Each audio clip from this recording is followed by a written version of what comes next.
derrota de la dictadura de Victoriano Huerta, el movimiento constitucionalista asumió el poder y su predominio significó un cambio en el sistema político.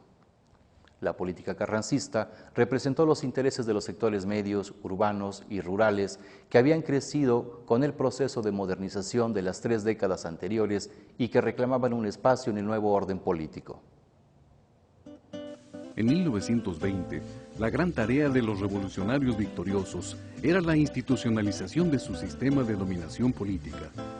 Para ello, era necesario incorporar políticamente a los grupos más importantes de las clases populares, pero manteniendo el control sobre ellos. La incorporación subordinada de campesinos y obreros se logró de varias formas.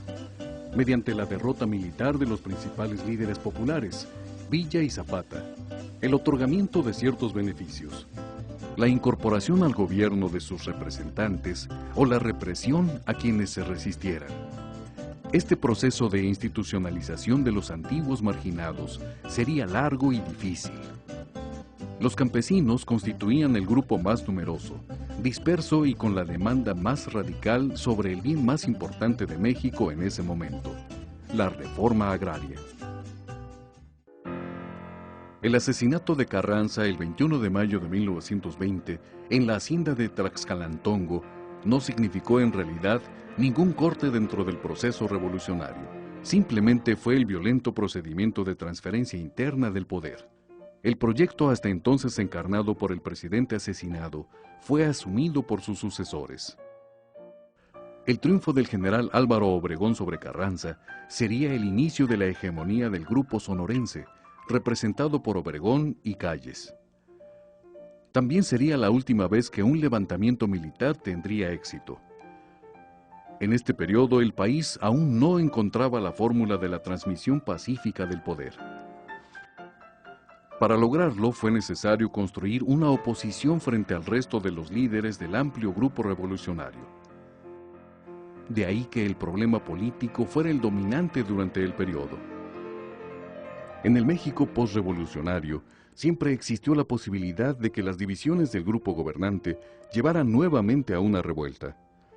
Las rebeliones encabezadas por Adolfo de la Huerta en 1923 y por el general Gonzalo Escobar en 1929, así como los intentos fallidos de los generales Francisco Serrano y Arnulfo R. Gómez en 1927, así lo demuestran. Para acabar con la inestabilidad política, fue necesario institucionalizar la actividad de la nueva clase política mediante la creación de un partido de gobierno o Estado. Limitar la autonomía de los caudillos locales. Introducir al sistema a grupos obreros y campesinos. En la medida en que este proceso se desarrolló, el peso político del ejército fue disminuyendo y, finalmente, el problema de la sucesión pudo ser resuelto en los años 30 sin el uso de la violencia. Los movimientos revolucionarios triunfantes pasan por un periodo en el que la figura del caudillo constituye el factor político dominante. México no fue la excepción. Entre 1920 y 1940, el poder personal de los generales Álvaro Obregón, Plutarco Elías Calles y Lázaro Cárdenas constituyó el eje alrededor del cual giró la política. En esa etapa, las instituciones formales, la presidencia misma, el Congreso, las Cortes, los poderes de los estados, los partidos, resultaron de importancia secundaria. Detrás de esa personalización del poder, se encontraban, en primer lugar, la fuerza de los generales con mando de tropa y, en un plano menor, la de algunos líderes civiles con base local o de organizaciones de masas. Sin embargo, con el correr del tiempo, el poder se fue centralizando en la presidencia y la independencia de caciques militares y civiles disminuyó. Cuando Obregón tomó el poder en 1920, la unidad política del país aún no existía y el caudillo sonorense se encontraba lejos de tener un control sobre sus filas. Su dominio sobre los generales era relativo. Además, solo existió la posibilidad de imponerse sobre los elementos rebeldes si se les aislaba y se conseguía el apoyo del resto del ejército. uno de los actos más importantes para la institucionalización del sistema político mexicano fue la creación de un partido que agrupara a todas las corrientes de la familia revolucionaria. La decisión de crear el Partido Nacional Revolucionario, PNR, fue tomada por Calles para solucionar la crisis provocada por el asesinato de Obregón y modificar la naturaleza futura del proceso político mexicano. En su último informe de gobierno, en 1938, el presidente Calles señaló que era preciso concluir ya con la etapa caudillista e iniciar la construcción de un mecanismo que permitiera resolver pacíficamente la transmisión del poder. Un gran partido revolucionario constituiría el primer paso. La creación del PNR no evitó las pugnas entre los miembros de la élite política al plantearse la sucesión presidencial, pero disminuyeron en su intensidad y en sus formas. Tras una breve precampaña de cardenistas perestreviñistas, Calles se decidió por el general de Michoacán y el resto de la clase política aceptó el hecho. Pérez Treviño volvió al PNR y se hizo cargo de coordinar la campaña de quien fuera su rival. La disciplina frente a las decisiones de quien controlara el partido, en ese momento Calles, ya empezaba a institucionalizarse en el partido del gobierno. La derrota de la rebelión escobarista no solo fue la última gran revuelta militar del periodo postrevolucionario, también significó un duro golpe al caudillismo y, junto con la creación del PNR, contribuyó a acelerar el proceso de concentración del poder en el centro.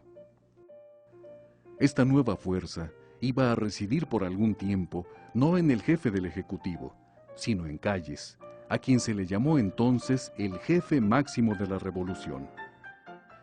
Tras la desaparición de Calles del escenario político, en 1935, el presidente Cárdenas fue reconocido como jefe indiscutible de la coalición revolucionaria. Ahora toda posibilidad de desacuerdo entre partido y gobierno desapareció para dar paso al sometimiento del primero ante el segundo.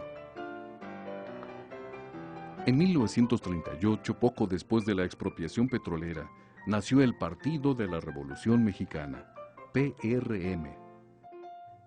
El nuevo partido se organizó con una base corporativa formada por los sectores en que oficialmente Cárdenas apoyaba su política: el obrero, el campesino, el sector popular y el militar. La creación del PRM fue un paso más en la eliminación del poder de los caciques locales, a favor de la centralización y del predominio presidencial.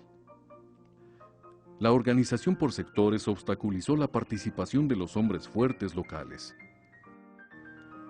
Cuando el presidente Cárdenas dejó el poder en manos del general Manuel Ávila Camacho en 1940, las estructuras centrales del nuevo orden político ya habían tomado forma y consistencia.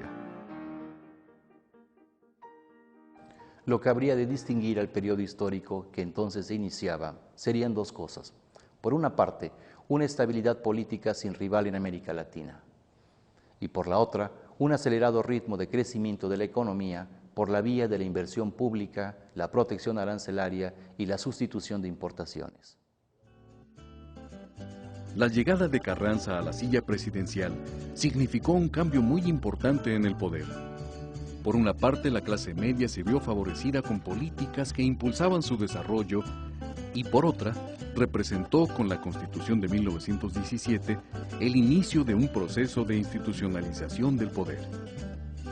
Este proceso retiraría a los caudillos como Obregón y Calles su gran influencia para depositar su confianza en instituciones como el PNR, después PRM, para que fungiera como árbitro y evitar así las constantes revueltas que se daban al interior de la familia revolucionaria. Este proceso se vio fortalecido cuando Lázaro Cárdenas logró la incorporación de sectores populares a través de organizaciones como la CNC o la CTM.